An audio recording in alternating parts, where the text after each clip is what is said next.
Diha sa atong pagahin o pagampo pamalandong niining panahon sa Kwaresma, kumusta naman ang atong kinabuhi sulod sa 5 ka semana sa pagpangandam? Kumusta naman ang atong kasing-kasing? Nagpuyo pa ba kita sa gugma, pasaylo kaluoy sa Ginoo, o anaagihapon kita karon sa kinabuhing mahukmanon, madumtanon, o dalirang makakita sa apan sa uban? Diha sa atong ebanghelyo, mga igsuon, atong nasayran nga nakabalita si Jesus nga iyang suod nga higala namatay. Niining panahona si Marta ug si Maria nagbangutan tungod kay ang ilang igsuon nga si Lazaro mipanaw na. Maunang sa pagkabalita ni Marta nga taliabot ang pag-abot ni Jesus, miingon siya kang Jesus, kung dinhi ka pa lamang Ginoo, dili unta mamatay ang akong igsuon. Hinuon na sayod ako nga bisan karon muhatag ang Dios kanimo bisan unsay imong pangayoon. Si Jesus mingon kang Marta, mabanhaw ang imong igsuon. Diha sa pagbangutan ni Marta ug ni Maria, gihatagan ni Jesus og paglaom si Marta ug Maria diha sa iyang pag-ingon, mabanhaw ang ilang igsuon. Gihatagan ni Jesus og dakong kahayag sila Marta ug Maria.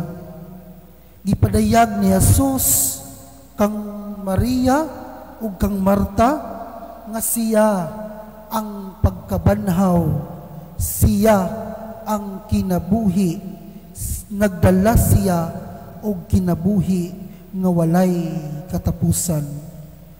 Diha sa pagbisita ni Jesus diha sa balay ni Marta, usa kini kapag-abli sa kasing-kasing ni Marta ug ni Maria. Kung wala si Jesus diha sa ilang kinabuhi, kung wala dili nila suod si Jesus diha sa ilang kinabuhi, makawang lamang ang tanan. Makawang lamang ang kamatayon sa ilang igsuon kung wala nila giabli ang ilang kinabuhi kang Jesus. Si Jesus kanunay anaa kanila, kanunay nag-uban kanila. Si Jesus adunay gitawag nato og big shoulder, open arms. Big shoulder can handle tears into laughter. Diya sa pagbangutan ni Maria, anaa si Jesus mualim kanila. Anaa si Jesus nga musimpatiya kanila. Anaa si Jesus 24/7 available kanila. Kanunay si Jesus anaa sa kiliran nila Marta ug Maria nga nagbangutan sa kamatayon sa ilang igsuon. Mga igsuon, adunay mga tawo karon diya sa atong katilingban, hilabi na diya sa atong mga kasilinganan nga nanginahanglan sa atong simpatiya. Big shoulders, open arm, nga andam nga mutabang, andam nga mupabati, andam nga anaa kita diha sa ilang kiliran, luyo sa ilang mga kahigwaos sa kinabuhi, nga diha sa ilang mga luha, anaa kitang mupakatawa kanila, nga anaa sa ilang mga kalisod nga kinabuhi, mga kabugat nga gipangdala diha sa ilang kinabuhi, anaa kita nga mutabang, mugaan ang ilang mga gipangdala sa kinabuhi.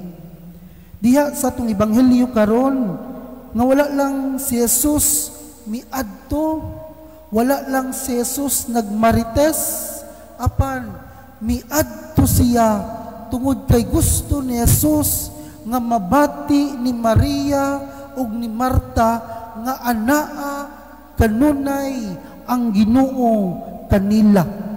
Kanunay anaa ang grasya sa Dios kanila, luyos sa ilang kasub-anan, luyos sa ilang kamatayon sa ilang igsuon, anaa ang Dios naghatag kanila og paglaom. Gihatag ni Jesus ang kabanhawan sa kadtong mga tawo nga dili lang iyang suod, apan katong nagtuo ug nagsalig kaniya. Ang kaluwasan nga gihatag sa Dios dili lang sa mga pipila, kundi kadto usab nga mga tawo nga nagtuo ug nagsalig kaniya.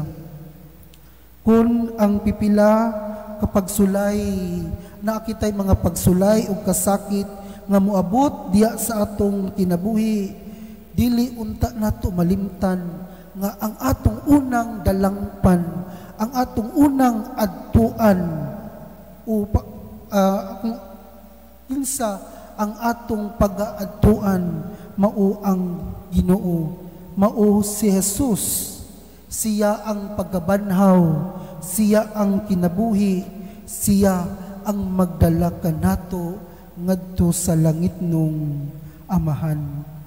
Mga igsuon, ang tinuod nga kamatayon dili kadtong mamatay umubiya nining kalibutana, umupanaw ang atong lawas.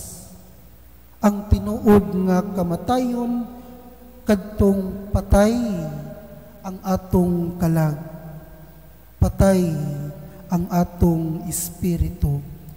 Usahay diha sa atong kinabuhi, buhi ta apan patay ang atong kalag, patay ang atong espiritu.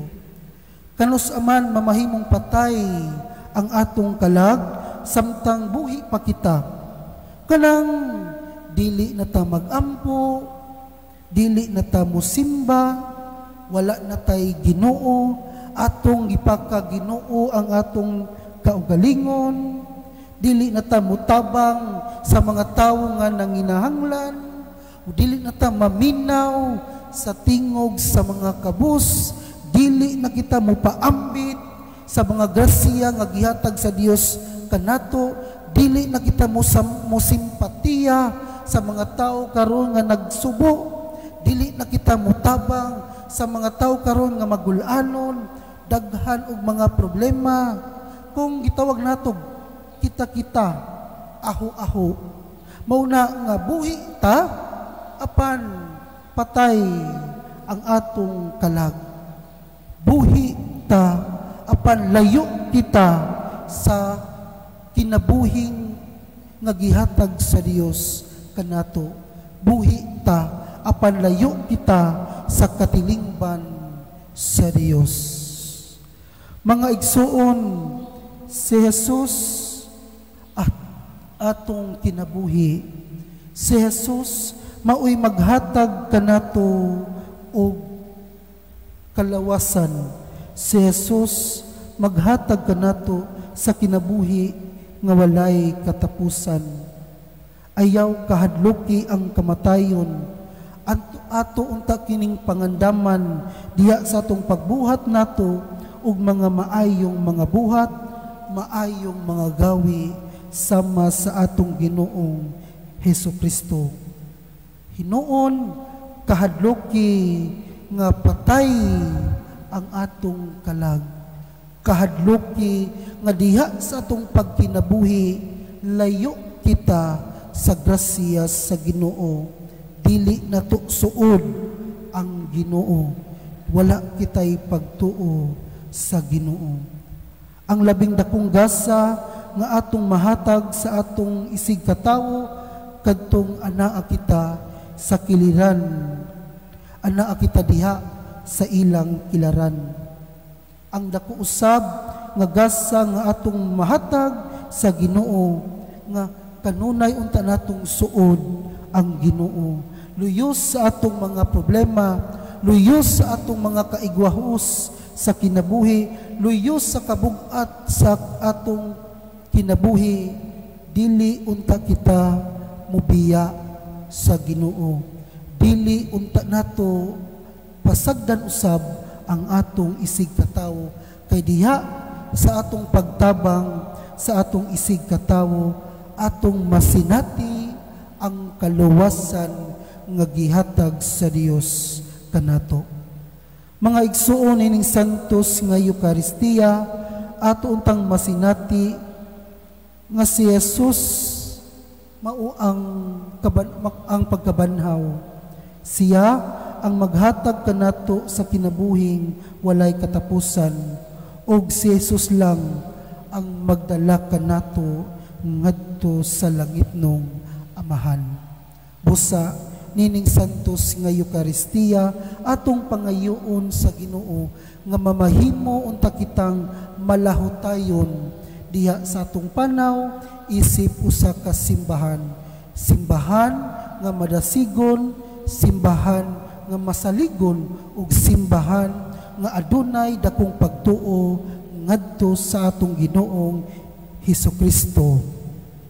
Ug diha mamahimo unta kitang malinawon ug malipayon kay si Jesus lang ang maghatag kanato og paglaom diha sa atong kinabuhi. Hinaot paunta palihog manindog ang tanan ug karon